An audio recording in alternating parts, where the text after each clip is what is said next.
Hey, this is Heidi Dawson. If you love all things health and wellness and style of any kind, hang out here with me each week. I'm obsessed with never-ending improvement, and it's all in an effort to help each one of us live a wildly successful lifestyle. Subscribe today so you don't miss a thing. Hi guys, welcome to episode 195 of the Wildly Successful Lifestyle Podcast. I have a question for you. Have you ever walked into a restaurant and thought, man, I didn't realize I was hungry until I walked in here? After this episode, you're going to know why. But first, I want to tell you about my week because you're dying to know, I know. No, really, I had a really good week. I literally took a break from all social media, all media really, totally. No news, no Twitter, no Instagram for the most part, just completely disconnected from anything other than what I chose to take in. So I listened to Eckhart Tolle, I listened to Abraham, I steered clear of anything that could set my mind off into thoughts that don't serve me. Almost the entire week I was in control of what my mind had to choose from as far as focus and thoughts. Have you ever really given that a thought? Because I hadn't really, not in that specific way, where I realized that I'm allowing things in that are accomplishing someone else's agenda, not mine. So I'll give you an example. Brooke Castillo was talking on one of her podcast episodes about hunger and how sometimes the reason we overeat or eat when we're not hungry is because we don't recognize the difference between hunger as a physical sensation, which is actual hunger, like your stomach's growling, or you somehow physically feel hunger. But we don't know the difference between that and the mental thought of hunger.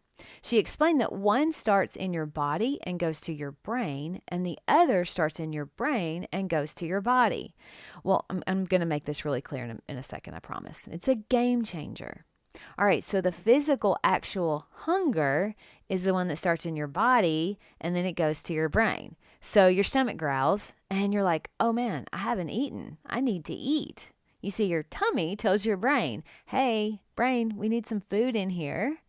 Whereas the other one, you smell a yummy food or you see an advertisement for something yummy and your brain is like, hey, stomach, you're hungry. Go get those McDonald's French fries. Or for me, it would be an advertisement for a Reese's Peanut Butter Cup or something like that. So you're not physically hungry, but your brain has a craving, so it tricks you into thinking you are, so that you'll eat.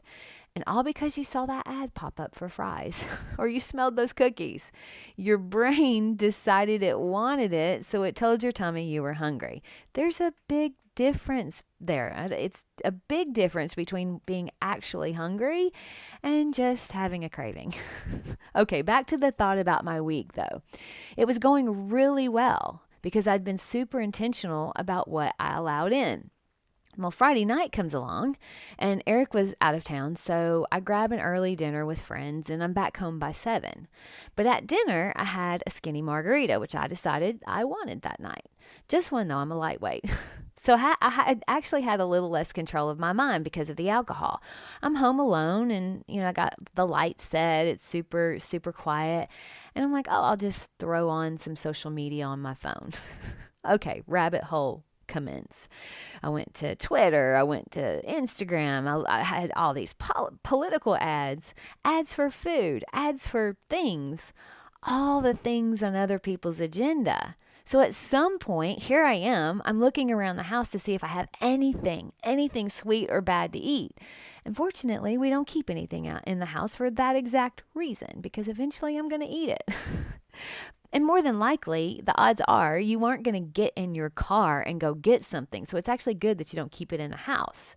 But you know what? The thought actually did cross my mind as I'm opening the freezer, hoping there was one of those little Snickers left in there. There weren't any. I actually thought, I could run to the store and get one. I didn't, thank goodness. But here's the thing. I realized that none of that would have happened if I hadn't had alcohol. And I'm not saying there's anything wrong with that. I'm just pointing out that one drink led me to going down the rabbit hole where I'm consuming all the things that other people want me to think rather than the things that are going to serve me, the things that are on my agenda, the things that are in my version of a wildly successful life aren't on Twitter. Let me clarify. They might be on Twitter. But so is all the other stuff. and it's addictive by design. So you open Instagram to post that picture quickly, and 1 hour later, you're just so anxious or maybe even angry because of the things you read. I mean, this state's mandating this, or this company's canceling this person. Oh, and you think you're hungry because they snuck in 15 little quick ads of your favorite snack. That's how it works. And you can't get that hour back. What could you have done with that hour to move your life forward, to make yourself better? A lot, because it adds up. And then what if you hadn't seen those ads? Would you even be hungry? My point is not to try to be perfect, but just to be aware of what's influencing us. If every decision you make is influenced by what you're allowing in, and we go through life sometimes, we justify things by saying, oh, it's not that bad. It's one drink or 1 hour on social media. But the decisions after that, those are the ones that get you. And I'll give you an example of that. Let's say you're feeling anxious or overwhelmed, and you decide that's why you're gonna have a few drinks, which leads to a hangover the next morning, which leads to you feeling a little depressed the next day. And it makes it where you don't exercise and you just veg out on social media and Netflix, which ultimately now compounds that anxiety.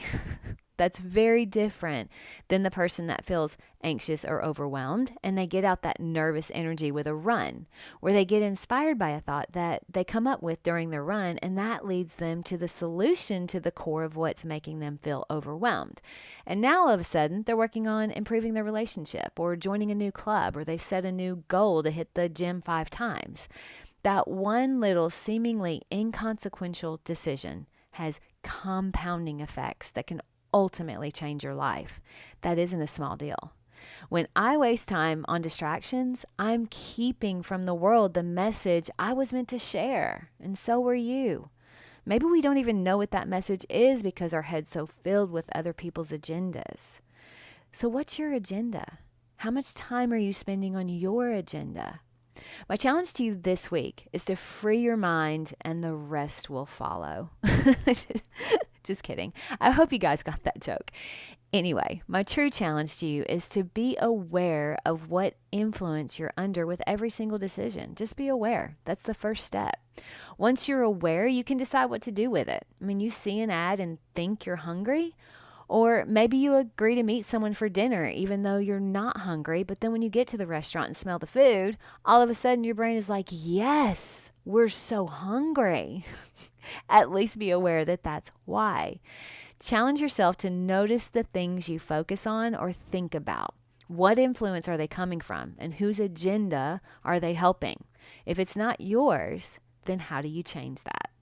Share this with at least 2 people, or heck, share it with everyone in your contact list, because that's who needs to hear it. I love you guys, and I'll talk to you in a few days. Don't forget to subscribe and share with your friends, because we're just going to keep going bigger and better places together, and I love that about us. Talk to you in a few days.